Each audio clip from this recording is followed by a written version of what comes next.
Nous sommes en 1858 à Lourdes. Bernadette, une jeune adolescente de 14 ans, elle est née de la famille Soubirous.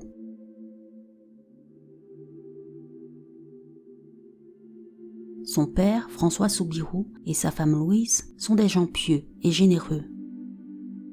Ceux-ci exploitaient un moulin jusqu'en 1854. En ce temps-là, les affaires marchaient bien. Mais à cause de l'industrialisation, pour leur entreprise artisanale, les choses sont devenues plus difficiles. Le moulin ne rapportant plus de quoi payer le loyer, ils sont expulsés.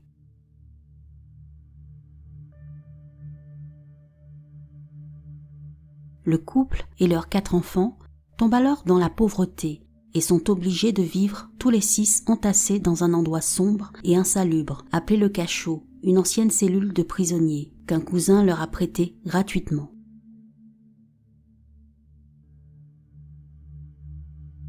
La jeune fille doit supporter non seulement la misère, mais aussi des problèmes de santé. Pourtant, elle reste forte et vu son caractère, elle n'est pas du genre à se laisser abattre et aide beaucoup sa famille. Malheureusement, étant obligée de travailler, celle-ci n'est pratiquement pas scolarisée et ne sait donc ni lire et ni écrire. Elle parle seulement en patois bigourdan. Nous sommes le jeudi 11 février 1858, en plein hiver. Bernadette doit aller chercher des os ainsi que du bois mort le long du Gave à Mazabielle. Sa sœur Marie et une amie, Jeanne Abadi, l'accompagnent. Soudain, alors qu'elle s'apprête à traverser le ruisseau, elle entend un bruit étrange. Alors, elle lève la tête vers la grotte de Mazabielle. Elle aperçoit une lueur blanche de forme humaine. Elle regarde encore et se frotte les yeux, pensant halluciner. Elle voit une dame en blanc, portant un voile blanc, une ceinture bleue et une rose jaune sur chaque pied. La jeune fille fait le signe de croix, récite une prière et la dame disparaît comme par enchantement. De retour chez elle, elle s'empresse de raconter son incroyable rencontre à ses parents. Le dimanche 14 février, Bernadette veut retourner à la grotte, mais ses parents le lui interdisent. Puis, ils finissent par accepter. Arrivée là-bas, elle commence à réciter des chapelets et voit apparaître la dame en blanc.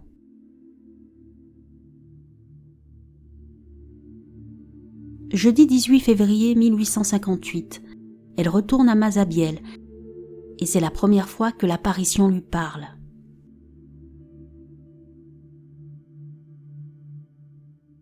Elle lui dit « Je ne vous promets pas de vous rendre heureuse dans ce monde, mais dans l'autre. Voulez-vous me faire la grâce de venir ici pendant 15 jours ? » Entre février et juillet 1858, la Vierge lui apparaîtra 18 fois. Bernadette revient pendant plusieurs jours. La rumeur se répand, beaucoup de gens savent pour les apparitions. Ils veulent la rencontrer et ne la laissent plus tranquille. Ils lui proposent même de l'argent, chose qu'elle refuse catégoriquement. Aussi, certains ne la croient pas, la prennent pour une folle ou une menteuse. Bernadette subit des interrogatoires de la part des autorités, mais celle-ci reste calme et ne se laisse pas faire. Au cours de la 9e apparition, la dame en blanc dévoile à la jeune fille l'existence d'une source près de la grotte. L'eau de cette source serait apparemment miraculeuse et la nouvelle se répand très vite.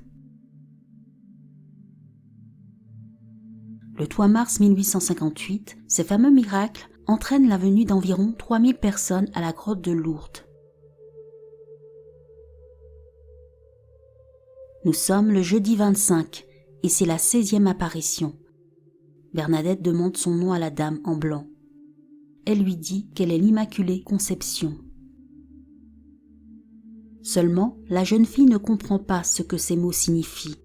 Elle décide d'en faire part à monsieur le curé et tout le long du chemin, pour s'en souvenir, le répète à plusieurs reprises. Lorsque l'abbé Péramal entend cette phrase, ce dernier est convaincu de la bonne foi de Bernadette, car le dogme de l'Immaculée Conception étant nouveau dans la religion catholique, elle ne pouvait connaître cette expression.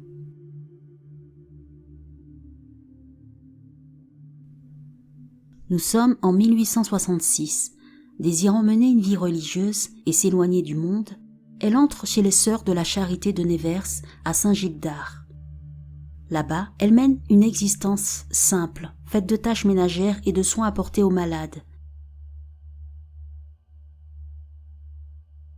Elle remplit sa mission avec beaucoup d'amour. Cependant, la jeune fille va de plus en plus mal. Elle souffre d'une tumeur à un genou et d'une tuberculose pulmonaire. Nous sommes le 16 avril 1879. Bernadette s'éteint. Elle a 35 ans. Elle est béatifiée le 14 juin 1925, puis canonisée le 8 décembre 1933. Et chose étrange, son corps à plusieurs reprises exhumé est retrouvé dans un état de conservation incroyable.